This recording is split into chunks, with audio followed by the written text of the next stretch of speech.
Hey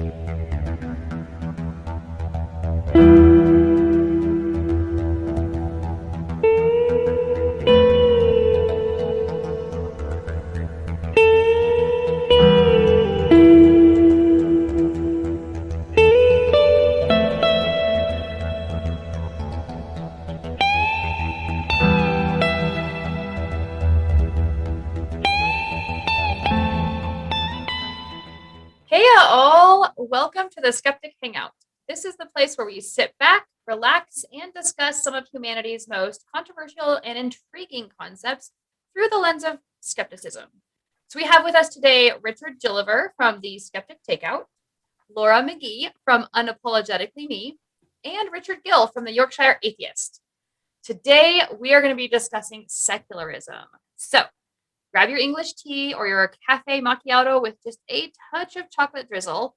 Get comfy and join us as we unpack what it means to take the God out of government. We also have with us today a very special guest, Jenna Belk. So Jenna, thank you so much for being with us today. Why don't you tell us a little bit about yourself? Sure. Thank you. Thank y'all for inviting me. This is awesome. I love the kind of activism and the kind of conversations that we're having in this community.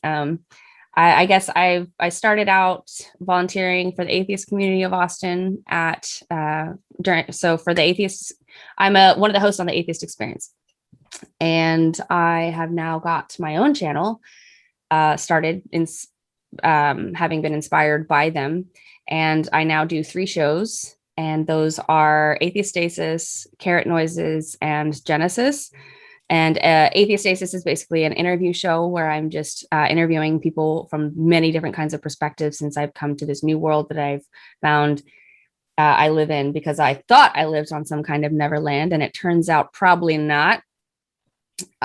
So now I have to kind of look at it, figure out how to navigate a new world. And I air those interviews on YouTube on Wednesdays at 4 p.m. And I have Carrot Noises, where on Twitch, I live stream painting for a couple hours, since Twitch seems to be where people like to video game. Well, I don't video game, but I paint. So I thought I'd kind of throw a wrench in the gears and help people start crafting if they don't game, or if they do and want a second hobby, you know. Then I have Genesis every weekday morning, also on Twitch, where I'm not a meditation guide. I'm more of a meditation buddy, where I'm already meditating and I do it one way. So if you don't know how to do it or need a friend to help you get started, then I'm there. But I encourage you be very critical and make it your own. And so each of those, even the ones that I stream on Twitch, I upload them all to YouTube now. So they should all be on there. But also, and my last but not least, obviously, the Ethan and Jenna show on Sunday mornings at 11 a.m. on YouTube, where we're more mental health focused. And I think that each of these 3 wonderful hosts is a fan of that, I believe, because it's a little bit different. You know, it's mental health, and typically a topic that's hard to talk about, or we think should be talked about more. And so we're really kind of giving people a platform to kind of share experiences that they're having with things that they either need to get off their chest or think people should know more about. So we're not an advice kind of community there. We're more of just kind of a friendship community there, where we're just there to support each other and share ideas and what we learn. Yeah, so the Ethan and Jenna show is where you and I first met, right? Like that's where I came on and we talked about the mental health of us atheists, new content makers, and how we're all doing and how we process mental health. And what I really, really love about that show and this show is that we're not experts. We're not giving advice. We're just people sitting around talking. But in doing so, we're sort of able to share our experiences. And so I think, if anything, your guys' show gives other people the I'm not alone feeling, or the, hey, I'm allowed to talk about this feeling. And I think that is what makes that show so powerful. I think it's awesome that you guys do that. Thank you. That's one of the main goals. That's fantastic. I love it. Okay, so moving forward with the show, Gilliver, you have what's coming up in the future. This week we have Laura on The Perspective on May the 11th. That's another Ethan Michael show. Fantastic show. You've been on that before. That was a fantastic episode. So I'm looking forward to seeing you on it again. You'll probably also be on the non-profits at some point because you seem to be on there every week. I have done, I think, 5 shows, not entirely in a row, but almost in a row. So I'll probably be on there again. And you just keep turning up and the cats chuck you out. Say what? You just keep turning up like, I'm here again. Yeah. I'm like that cat at the door just meowing and they just get annoyed and say, okay, fine, let her on. That's pretty much what happened here, though. We can't get rid of you. You tried. Yeah. If you haven't seen Laura's last appearance on the non-profits, it was absolutely fantastic. It was like an all-star lineup for me. So please do go and catch that if you haven't seen it. So it was our first ever episode of non-profits that was all female. So yeah, definitely check it out. It was fun. And Richard, where can you find us? Everywhere. So, and I still haven't worked out how to say the link out loud, but it's a Linktree site, but it's Linktr.ee. So like the E from trees, sort of separate from the rest of the word. And I don't know how to say it out loud, but sort of Linktr.ee/Skeptic Hangout, and all the links for all the, because we're everywhere. So wherever you want to hear us, see us, listen to us, or talk to us, particularly on our Facebook discussion group, the links are all there. And that link will be down below or up above, or wherever links are, wherever you're experiencing this wonderful show. So look out for Linktr. Yeah. Don't worry, I'll be adding a little thing on the video so everyone will know exactly how to get there. Lovely. Awesome. So before we get started, I do want to just take a time to say, like, Jenna, you are our first ever guest on this meager new little podcast. And I am so excited that of all the people to be the first guest, that you are the first guest. So thank you so much for taking your time to come on and hang out with us for an hour. I think it's going to be great. Yay, thank you. It feels so special. So our topic today is secularism. And that, like Jenna was saying, there's a million different isms out there, and understanding all the different like nuances and stuff of what this ism means and what that ism means can be super confusing. So Gil, you had a great explanation earlier when we were chit-chatting about what secularism is, especially compared to feminism. Yeah, I don't know if I have a great definition. I have a definition which was better than you two both had. So we'll start. We'll start with that. So my understanding of secularism is that it's basically the idea that no one should be advantaged or disadvantaged because of religious or lack of religious beliefs. And so, like, that doesn't like prohibit religion from society. And in fact, lots of people who are secularists like are very big proponents of a diversity of religious sort of ideas within a community, but that like laws should not be based on religious ideas, or the way that someone is treated by government services or things like that shouldn't be affected by religious or lack of religious beliefs and ideas. And I know that like the UK is a funny example, and I did a video on this a little bit a bit ago on my channel, about separation of church and state, how religion doesn't seem to play that big a part in British daily life, but still we're not a secular state because we have lots of ingrained religious institutions within the governance of the UK and stuff. So that's sort of my understanding, and I'm very happy to be corrected or definitions tweaked and things. So, but yeah, that's a starting point, I guess. Yeah, so when I think of secularism, I think of it's not any more complicated than separation of church and state. Obviously, it can get way more nuanced than that when you get really deep in the conversation. But my whole concept of secularism is built around this whole idea that, like, okay, so you can have your religion, whatever it happens to be. But when it comes to laws, when it comes to public schools, when it comes to the public sphere, religion doesn't take precedence. Like, one religion doesn't take precedence over any other religion. Does that kind of sound about right? Because I think the when lots of people hear secularism or hear about secular things, they assume that it means like completely void of religion or religious ideas.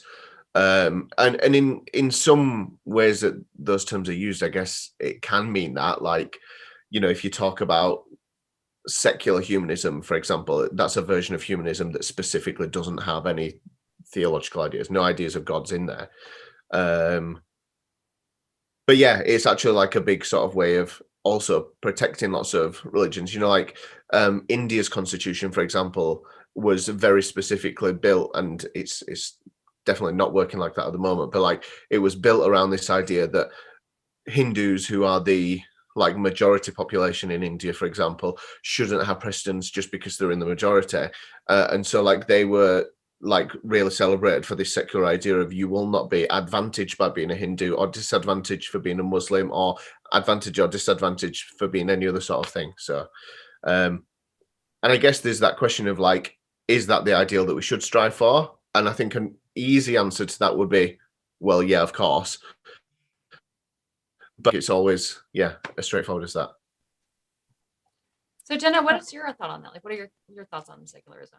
Well, so that's funny because I always just thought of secularism as just minus religion, you know, but I'm noticing that there are two different ways to interpret that. There's one way, which is that religion is not allowed.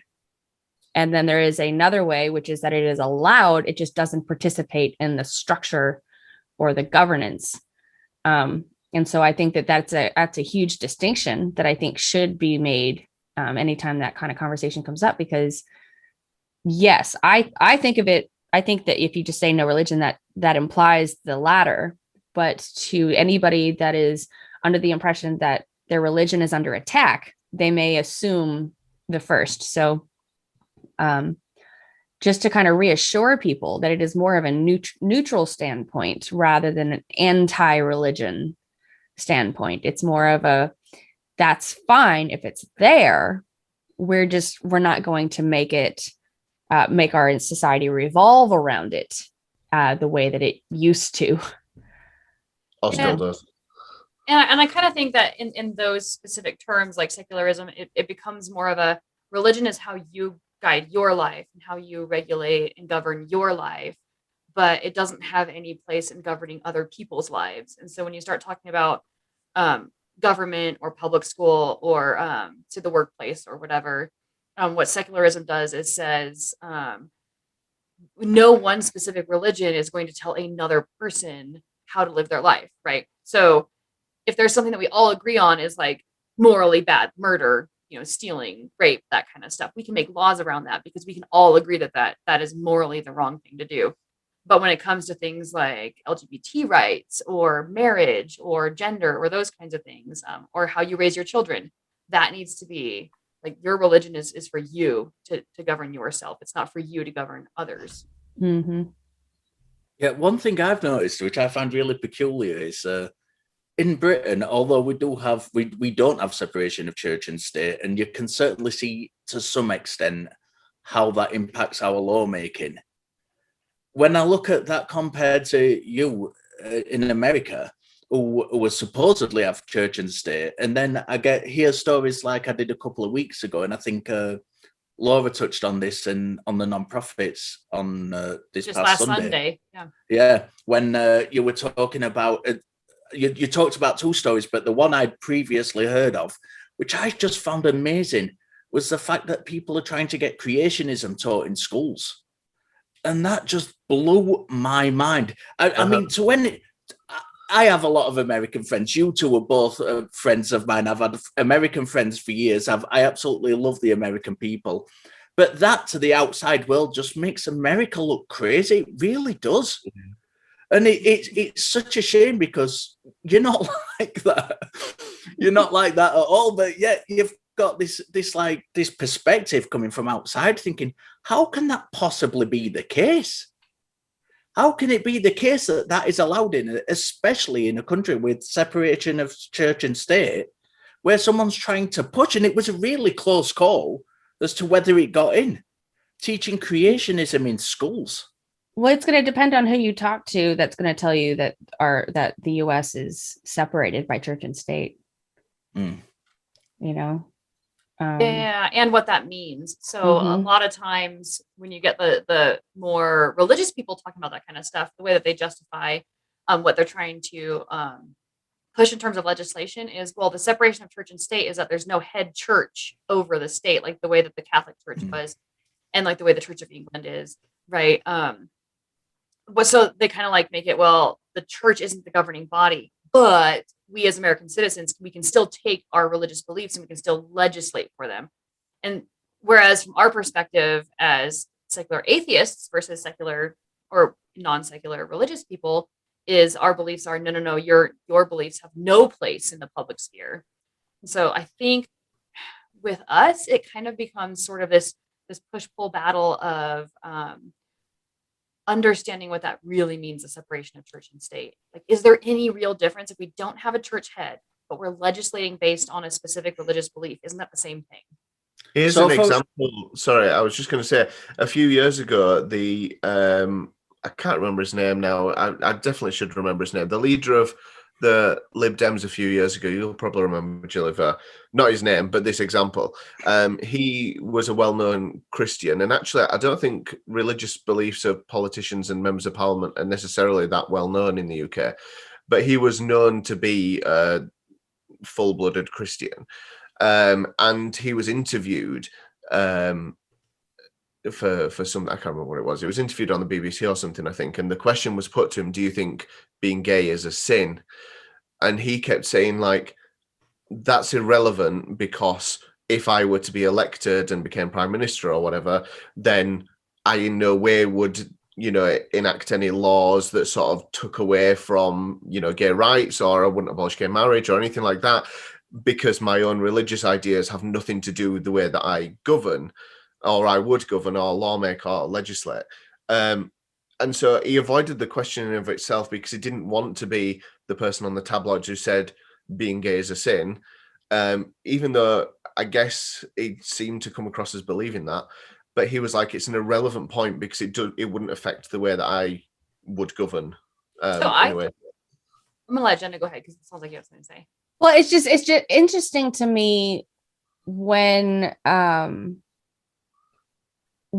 some people are able to separate that and some people aren't. Like, I was raised in the kind of family that weren't able to separate those two things. It was, no, this is reality. This isn't just the way I believe. This is reality. And so we have to go according to that, as if that is what we're starting with. Like, I remember being told by my father, you have two lawmakers, you have God and you have your government. And when it comes down to it, and if one of those is conflicting, you follow the rule of your God, because otherwise, how are you shaping your entire worldview around this if that's not how you're going to operate from that mindset, Yeah, absolutely. I agree entirely with what you say. And that is where I was going to say, where Gil said that he didn't really answer the question. I think he answered the question perfectly, but I think that he's an example of a secular religious person. Whereas, like Jenna said, many, many other religious people don't have that secular mindset where they can't separate, here's what I believe the world is and here's what I believe is right and wrong, versus an understanding that, well, not everybody believes that, and I need to be aware that I shouldn't be dictating what other people believe, what other people do.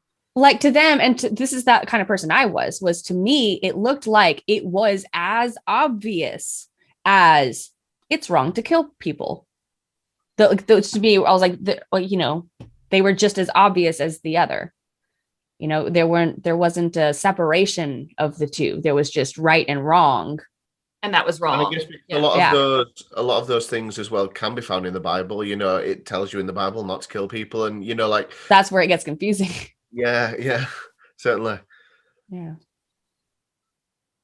So going back to that, then, the idea of America having separation of church and state. If there are two sides to the argument, how would you explain it to someone from outside the US who wasn't sure about it from a constitutional standpoint? What does the Constitution say about it? What do you mean? Like, how would...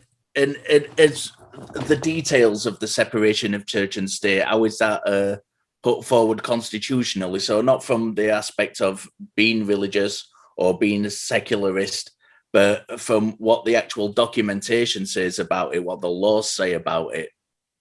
Is there a way even to explain that to someone who's not from I think, the US? Laura, did you say some people see it as like separation of church and state in the US just means there's no instituted church and that's it, but then other people view it in another way? Yeah, so it's confusing because there's you're not supposed to have an established religion that is just the nation's religion, right? Like we can't say like we are a Christian nation or a Catholic nation or a Muslim nation. Like there's to be no establishment that this religion is the correct religion. But there's nothing in the wording that says that I can't legislate based on my own religious beliefs, right? And so I can vote for a senator or a congressman who is going to uphold my religious beliefs, and they hold those same beliefs. And there's nothing that says they cannot pass a law or fail to pass a law because of their religious beliefs. And so that's where the separation of church and state gets really, really hazy. It's almost like if you have the numbers, if you have the support, there's really no difference between an established church, like state church, or voting, or just public opinion. Yeah, I think what you said is interesting, Jenna, because like in the UK, for example, where we do have like the Church of England as the established church, what that really means in our case is that like the Queen is like nominated as the of the Church of England, and that like the Church of England, the bishops of the Church of England sit in the House of sort of ratifies laws that the House of Commons passes. It means that like in lots of ways around the country, sort of official events and ceremonies and stuff are based around the Church of England. So like if there's a Remembrance Day service, for example, it'll be run by the Church of England, or if there's a memorial for something, a royal wedding, all those sorts of things are always in the Church of England. But apart from that sort of limited way in which the sorts of things are affected, it doesn't have that big an impact from my perspective. I don't know, Gilliver, if you agree or not, but it doesn't seem to. I disagree with it, and I'd much rather it didn't have fingers in all of those pies, but it doesn't seem to, have a massive impact on people's lives. And in, thinking about social policies in the UK to do with things we've talked about, like abortion and gay rights and all those sorts of things like that, trans rights and whatever else. It hasn't combated any of those things because it doesn't have the power. No, I mean, individual politicians do vote. And I remember a few years ago that Anne Widdecombe, I think she was a Conservative Party friend member of the show. And then she moved even further right than the Conservatives and joined Nigel Farage and his band of merry fascists. I remember that she voted on, there was some bill, I think it may have been gay marriage, and she voted against that. So they do have, because of a Christian faith, so they do have some kind of leeway to use the power of faith within government. But like, I agree with you that it's not tremendously strong. It doesn't have much of an impact. But I think that's because we've got a good balance of people in government who aren't religious. I watched The Crown. So you're now the expert on all things British. I am now the expert on how the governance is run, over there overseas. And I'm curious, what is the point? Like, what is the point of the Church of England having any role in politics? Because it does seem like the goal does seem to be neutrality, right? So why not, why have it there? See, the Church of England's goal generally is to just offend as few people as possible in order to, I guess, I mean, that's literally about it. Not the Christian stuff, not the fingers in all the pies of governance, just to, try and avoid offending people. So, no, I mean, I think historically it's probably just because the Church of England was established by Henry VIII, specifically because the Catholic Church wouldn't let him divorce his wives. I know that story. Yeah. I've heard one or two dramas have been made around the topic. but yeah, so I think from there, because he professed himself to be the governor of the church and be the like sole person who's the authority on that church, that governance has just carried on since then. So I don't know if it's necessarily that there is some sort of, I mean, I guess, the Church of England does want to promote a Christian message, and one of their taglines is like a Christian presence in every community and stuff, in brackets, in as little offensive way as possible. But like, yeah, I don't think there is much of a point. They just still are carrying on. I think that's kind of basically how it's working, and how in 2021 we've still got an established church. But so how do you have just carrying on? But then you look at the contrast of how much control the Church of England did have and how much it does have. So how, you know what I mean? Yeah. It sounds to me like it's a lot like, even like the Queen, like it's about tradition. So it's a lot more about going through these motions and doing these things that we've always done the way we've always done them. And it seems a lot. Well, I know a lot of things change, and I mean? It's and I really think though that it's like their way of sort of hanging on to something that's antiquated and that they're not quite ready to let go of. But they the whole principality of it is to have it not change, yet it completely has. Totally changed. Yeah. So it's why, So like, for example, I think here's just like a really random example. So 11th of November is Remembrance Day in the UK, where we remember people who died in world wars and whatever else. And so like most towns and villages and stuff, there's like a war memorial somewhere. So about 5 minutes down the road, we've got a war memorial. And like, I'm part of the Scouts, I'm a beaver leader. So there's a bit of a parade with the band, and we all gather around the war memorial. And then the vicar from the Church of England church comes and leads a Christian service at the war memorial for everyone in the village to hear and listen to. Now, bearing in mind, there are probably fewer than 30 people attend that church every Sunday, and it's the main church in the village. There are hundreds of people there around the war memorial, taking part in that service, saying the prayers, hearing the Bible readings, singing the Christian hymns. But I guess it's because that has always been done by the church, because that sort of an occasion was established in a time where Christianity was the default in the UK. And like, I guess there's never been a big enough reason to suddenly say, like, right, this year we're going to not do this in a Christian way. And there's no reason in my mind why that as an event has to be a Christian event, because that memorialization of war dead is something that matters to people, whether you're religious or not. But I guess it's kind of got a matches, hatches and dispatches feel to it, hasn't it? It's not, people don't go along to it because it's anything to do with the church. It's because they want to remember the people who died. Yeah. So they almost kind of have just like a monopoly in a lot of ways.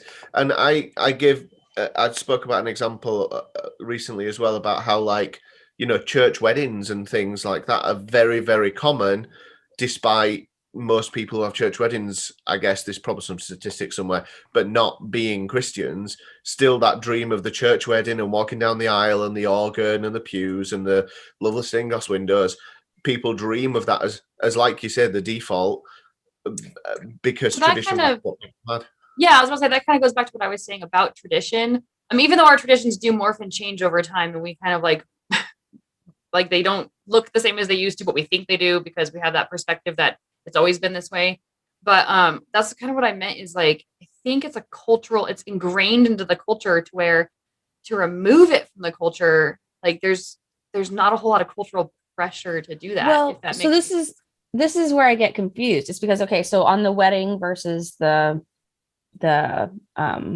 governance. Yeah.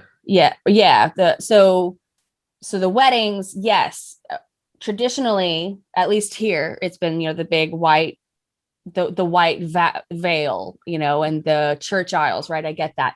But lately it's been transitioning to more of an outdoors and people wearing different dresses. And you obviously don't live in Britain, because outdoors is definitely not an option. This is a becoming kind of thing. I'm not sure if it's even a thing yet, but it's becoming more normal and more accepted as that's changing.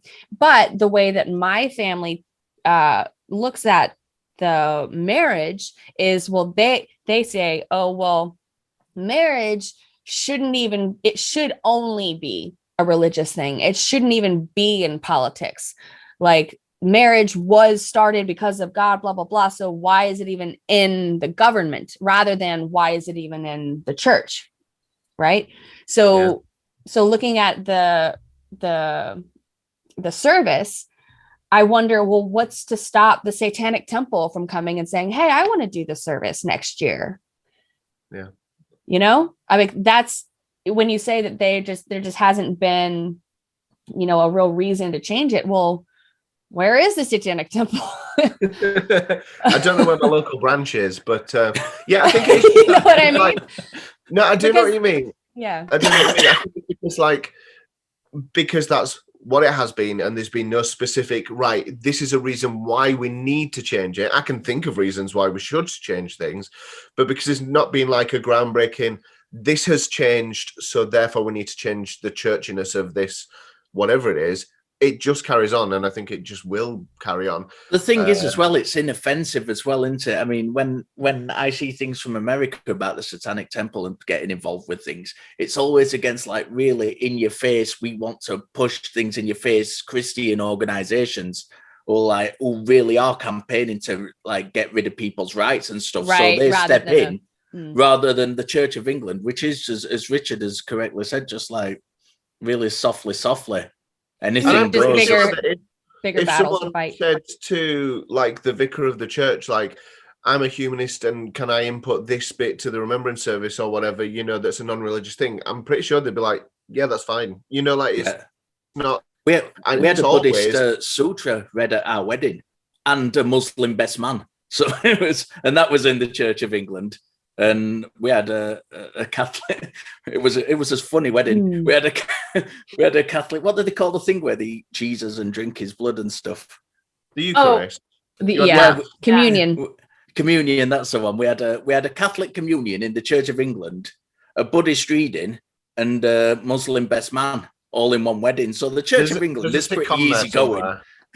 So while I can see from an English perspective, well, you know, it's kind of a pseudonym for, or it's a kind of a, what do you call it? A replacement for secularism, right? It's basically secular. But then you look at the Americans and they're looking over there saying, yeah, but they're religious.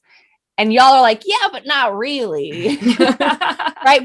But there's so many Americans that actually use that as one of their arguments it's just so prevalent. It's just everywhere. It's obvious.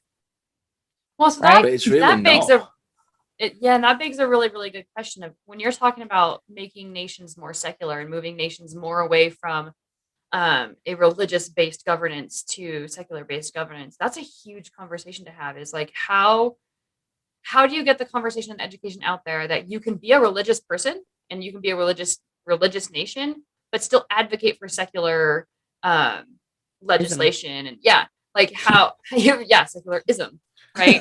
So that is a very, very complicated, and I think it's a complicated situation, but that's why it's so slow, I think, in America, is because how would you instigate that? How would you control it? You know, like, it's a social movement.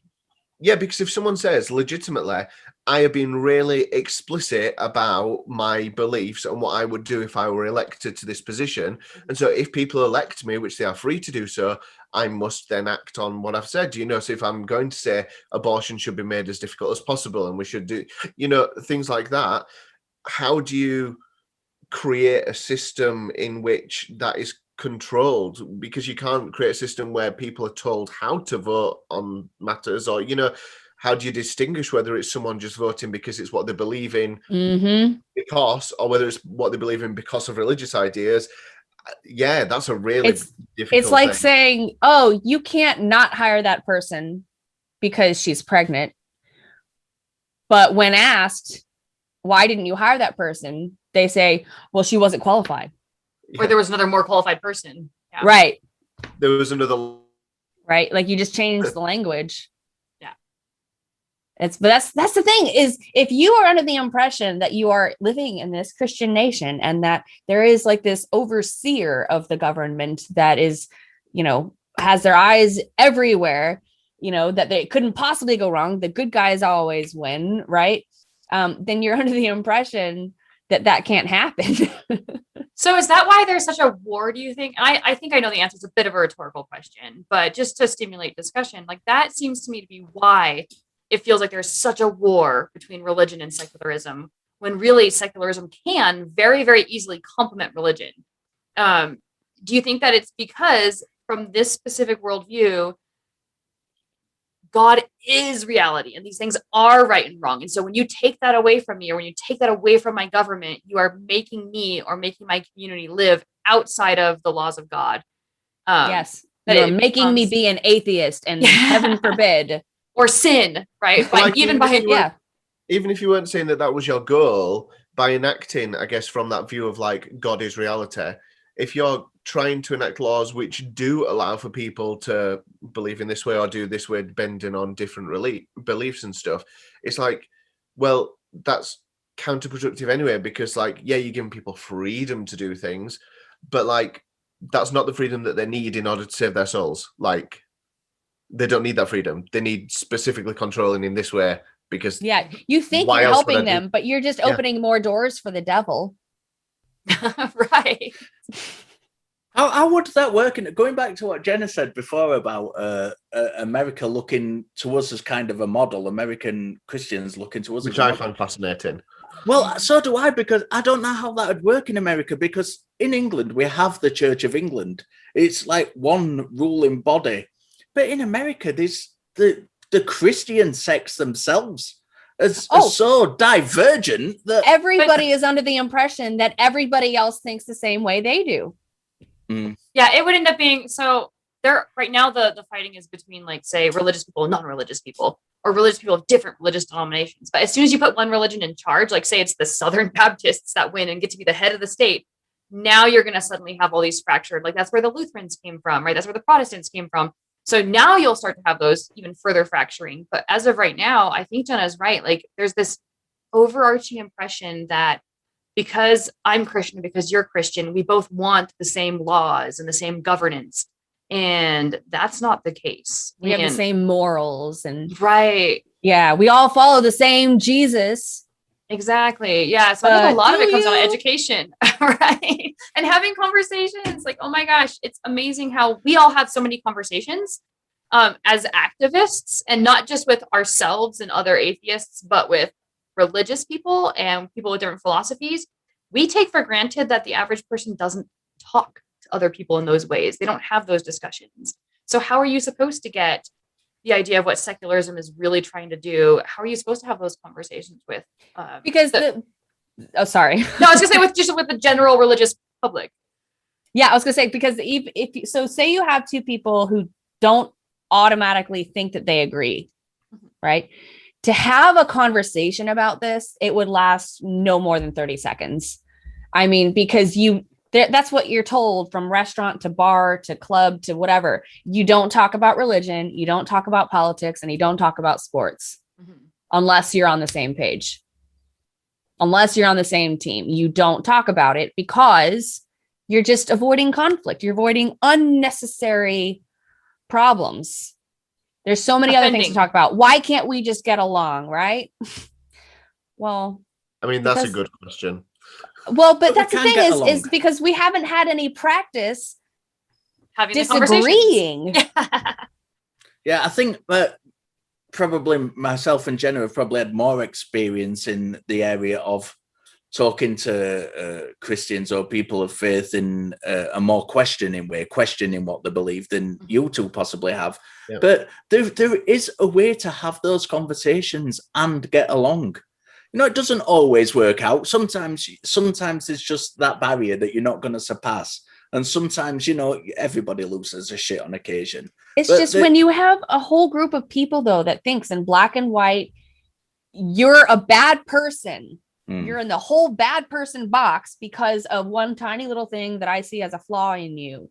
You put so many people in boxes that when you have it takes practice to have a conversation like that and not go badly. Yeah. Well, and the other thing to talk about when introducing secularism is like what you said, when someone thinks that what you're saying is bad, or that you're against them, then as soon as you try to challenge their beliefs, it doesn't become a discussion of let's explore this, let's talk about it. It becomes a discussion of you're trying to attack my beliefs and you're trying to tell me I'm wrong. So whatever you say, my defenses are already up. So and I already put you in that bad person box. Yeah, so it's now too late. anything Yeah. that you have to say is invalid. And so you lose that opportunity to, okay, well, you know what? This didn't turn out as well as I thought it would. Let's try it again later. There's automatically that box there. And sometimes you can take the time to tear it down, but it takes a lot of patience and work and relationship. And you can't have a relationship or a friendship with every single person you talk to. Right. So you don't always have that time and that opportunity to break down those barriers. Well, and it takes practice even getting there. Right. You know, it takes so many conversations of going badly before you're even capable of doing that. Absolutely. So how well does it work when, how does it work, or does it work, or does it not work when you get people like the Satanic Temple going up and you've got these Christian organizations maybe wanting to give leaflet? The example I remember is there was a Christian organization handing leaflets out. So the Satanic Temple or a satanic organization of some sort went, and they did the same thing and cited freedom of religion to do that. And how does that kind of create does it foster an understanding? Does it foster dialogue? Does it foster just anger and hate? So have you heard the phrase Satanic Panic? Yeah. Oh yeah. I'm a Motley Crue fan, of course. I've heard the phrase Satanic so Panic. if I'm not mistaken, that started because of the Satanic Temple. Right. Because now you have people who actually believe this stuff. And now these people are actually out to get you. There's no, hey, hang on. You know, it kind of seems like you're trying to steal my soul, but let's actually have a conversation and figure out if that's actually what there's none of that. Right. You know? And I think the Satanic Panic is actually the other way around. That was what kind of motivated Lucian to start the Satanic Temple, was the idea that people have this vision of Satan, and it's causing people to judge others in this way that is so scary and so damaging and so abusive. He's like, well, I'm going to take the devil, the character of the devil, and I'm going to use that iconography to get my message across. Oh, really? I got that wrong. Yeah, it's kind of like the opposite. Yeah. But so then maybe it did work. And what I think it is, you know how I think it was Matt Gillahunty that was talking about this, that we all have to have our different approaches. So what he says to one person might not work, but then what I say to them does work, or I might try something it doesn't work, and then what he says does. So having all those different voices is critical. And so when you talk about like, do we need the Satanic Temple? Sometimes what they do will seem like a step backwards because they offend religious people and it pushes them further away from us, and it puts us more in that evil box, and it puts them more in that righteousness box. And that builds a further chasm between us. But they also get the attention of the middle of the road people, and they get people thinking, and they stimulate that conversation, and they stimulate the thought. So short term, yeah, they're offending a whole bunch of people who they now can't reach. And it's going to be harder now for us to reach those individuals. But the conversation is rolling, you know. I wish a lot of the time, like religious people who are offended by things like the Satanic Temple and all those sorts of groups could see what they do from our sort of perspective, in terms of like, they're not trying to advocate for Satan. They're trying to make a point about the system. Like, and that's my understanding of it, you know, like. That's what the devil wants you to think. And how do us foreknow here that we're not actually just being driven by his hellishness, the devil? There is the $1 million question. There we go. But yeah, I think that someone mentioned earlier on, you know, like, or maybe someone didn't, and I was thinking about it. But you know, if the church has a right to step in and be the people who fulfill this role in this area of life, well, why don't other people like that have the right to do so as well? And I think, yeah, they should. Jenny, you were going to say something. I actually just lost it. Okay, excellent. but it was interesting. So while she's thinking about that, going back on what you were saying, I don't think that they're not allowed to. I just think that it is a matter, it's like a court of popular opinion, right? So if it's been done the Christian way for so long, and why change it to a different way? It's not saying that you can't go in and say, have like a pagan ceremony or a different religion or a secular ceremony.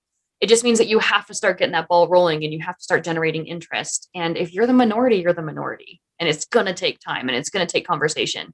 But who's going to be the one to start it? Well, and so I actually just remember what I was going to say was along the lines of the Satanic Temple and people interpreting that as more offensive. And that's the thing is, it is so right. So the only reason I have a spot on AXP is because I don't sound like Matt Dillahunty. That's the reason. So while I don't have anything to teach people, I simply bring a new perspective. And I think I think he's very, very right that is necessary. So for example, I forget who, I think it was Thomas Westbrook who came out with why I didn't join the Satanic Temple, right? And talking about the harm of that and everything. And that's actually, after watching that video, I actually did join the Satanic Temple of Austin for that reason, because I look like from the outside to somebody who hasn't talked to me yet, I appear like a very normal person, meaning cis white woman, millennial, probably Christian. Yeah. Right. Yeah. So all of that. I appear very predictable, right? But I'm not. I actually, although I don't go to Satanic Temple meetings or clubs or ceremonies or really anything to do with them, I became a member because you don't have to be crazy involved. You don't have to do the rituals. You don't have to wear black nail polish and devil horns. You don't have to do any of that. No, that's a really today. That's a really good point that Jenna brings up, is that there's a perception that a Satanist looks this way, or the Satanic Temple is this, or atheists are this, right? Or secularism, tying it back to what we're talking about today, is this. And so when you have people that look like they fit the other mold, but they're supporting this, it forces people to deal with that cognitive dissonance. Yeah, like, oh, you're a member of the Satanic Temple? I get their newsletters every month. I haven't actually joined and paid, but I'm very, very tempted to. And for very, very similar reasons. One is I like what they're doing, but I like how other people do it too. I like the Freedom from Religion Foundation and what they're doing, and the humanist societies and organizations and what they're doing. Like, they'll take all these different approaches, and I think all of them are necessary on these multiple fronts to make any sort of progress. And so their in your face sort of offensive approach, even though it's not the approach I take when I'm dealing with people, I think it's an effective approach in certain a necessary voice. Yes. A voice. On the other side of the coin, lots of the ways that religious people approach all these things actually is that offensive, towards us. Like, it's, religious people being the default in lots of ways, and being so outspokenly religious all the time and forceful in their views and the way that they say things, actually has that same effect on people who aren't religious. And so I think that, it is the counterpoint to that. Right. It's like exposure only exposes that kind of stuff. Oh man, I could get off on that word. Well, it is, isn't it? And the thing is, that's when you're listening to things like the Atheist Experience, if you've got you or Matt on, the arguments aren't necessarily always they're not for the people necessarily who you're speaking to. It's the people who are listening. It's the viewers who've got time to sit there and either think about what's being said, or in some cases, if you've got someone who may be quite extreme who's called in, who's got really bad views and really bad opinions representing Christianity, they might be sitting there thinking, do I sound like that? Is that the way I sound? Is that the way I think? And that's all part of this longer process. I don't think anyone who's got experience in talking to people who are religious goes to have a conversation with them thinking, right, this conversation, I'm going to change their mind and they're going to be a brilliant thinker from now on. It's just part of a process. You talk to someone. Sorry, go on. I shall enter this conversation and I shall cure them. I mean, that's the desire, right? That's the natural inclination. But then you kind of learn, it doesn't work like that. Never, well, not only does it not work like that, but the callers calling in think the exact same thing. So they're thinking, I'll be the color that convinces them. I'm going to be the one that has the right argument. And so not only is it not right when we're thinking that or when we do that, but they're coming to us with that same mentality. Yeah. And I just realized that this is a part of secularism that kind of goes along with this. So I am fascinated with criminology, and I was raised watching SVU, right? Law and Order Special Victims Unit. I have that whole first part memorized, all that, right? That turned into with my desire to learn and get off of the fiction stories, that turned into a curiosity about criminal minds and why criminals do what they do. So I started watching crime documentaries, right? Which got me to prison documentaries to learn about, these sentences and the conditions and the charges and the evidence, right? And so it's got me very curious. And so I have come to not like the treatment of people that are put behind bars. And with COVID happening, I wanted to go, and considering how isolated people are, even more so than before, right? People go to jail and lots of times they lose their family, they lose their support system because they're let go or whatever. But I wanted to go and just give some people some conversation and just kind of let people know that they're not alone and that I do care about them just because they're them, and just have conversations. Turns out you can't typically just go up to a prison and talk to people unless you're a chaplain. You represent a religious institution. So I'm like, wait a second. Apparently, and I heard this from Kenneth Leonard, secular humanism has been deemed religious organization for purposes like that, right? For people who don't, like, I don't have a church, know, but I can become a humanist chaplain. That's a really good point to bring up. Is secularism is a way, and especially when you tag it in with humanism, is a way to still have those conversations, still build those communities, still have those networks and those opportunities, but just not have God involved. So it's all the same people stuff and community stuff and helping out without including all the scriptures and the gods. Exactly. Churches, churches and religious organizations, all of that community and support and fellowship is actually some of the best and strongest bits of it. And I think I personally, since leaving Christianity, did feel a big sort of void in my life. I felt I missed that aspect of all of that. And obviously that's a whole separate conversation in terms of like, how do we build that up as that's really interesting. Obviously we're in sort of the last bit now, aren't we? Before we run out of time. We are, but I think actually that conversation right there about what Jenna said with secular humanism and being able to go into these institutions and help people and do all these things that religious people are doing, but without the religion. I think that really sums up secularism perfectly. Like I think that is like the bow on the cake. And I know we went down some rabbit holes, which we always do. They were great rabbit holes, but I think she brought it around beautifully. So I think that's kind of a good place to stop or kind of wrap things up. But do any of you guys have any final thoughts that you wanted to add to the conversation specifically about secularism before we wrap up? I wanted to say, just as a disclaimer, because I don't think we caught it on this recording, that I am no expert on anything. So we normally say that at the beginning of every episode. We always put in this little like disclaimer of like, we don't know what we're talking about. And you're right, because for everybody out there who's just now hearing this, we recorded like the first 5 minutes without actually recording it and then had to go back and re-record. So our intro was the second time we had done it. Yes, we are all just people. We aren't qualified in anything. We don't have any specific.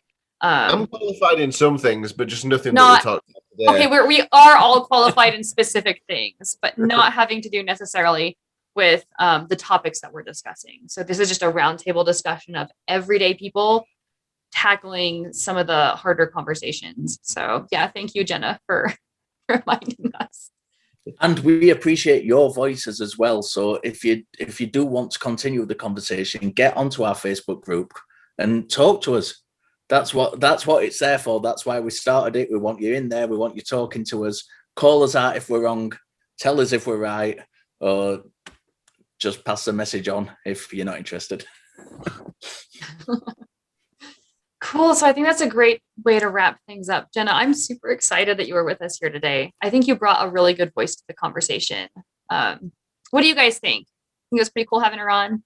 I think it's always a pleasure having Jenna on. I've interviewed her before myself and my own channel, and it's every opportunity to get her on and talk to her is an absolutely fantastic one. Aww. Agreed. I have nothing to add. I agree wholeheartedly. Well, then I'll add something. I love each of you individually. I adore y'all so much. Oh. Thank you. And I will add, since Gil didn't want to, check out her stuff. Her stuff on Twitch is awesome. When she does the meditation in the morning, remind me what it's called, because it's Genesis. Okay, so that is a really, really great way to just take a few minutes with a friend and a friendly personality and a very calming voice to take a few minutes to get some headspace. No, I want to interrupt here because Jenna will never say this herself. She always says, she's not an expert. She's just shooting the shit. I am an expert on meditation. I've been doing it for 20 years. So I know what I'm talking about. I've started meditation groups. I have taught it. So I do know what I'm talking about. And she is really, really good at it. Go and listen to her and take that time to have that 5 minutes with her and join that meditation with her, because she's really, really good and it's well worth doing. Thank you. So once again, thank you so much for being on. And I'm sure that we will send you a list of topics and be like, hey, when do you want to be on again? So hopefully this will not be the last time that we see you. No, it won't. All right, everybody. Thank you so much for watching. And Jenna, thank you for being with us once again. We are Laura, Richard, and this has been Skeptic Hangout. Until next time. Keep questioning. Interrogate your beliefs. And stay skeptical. Bye, everybody. Bye.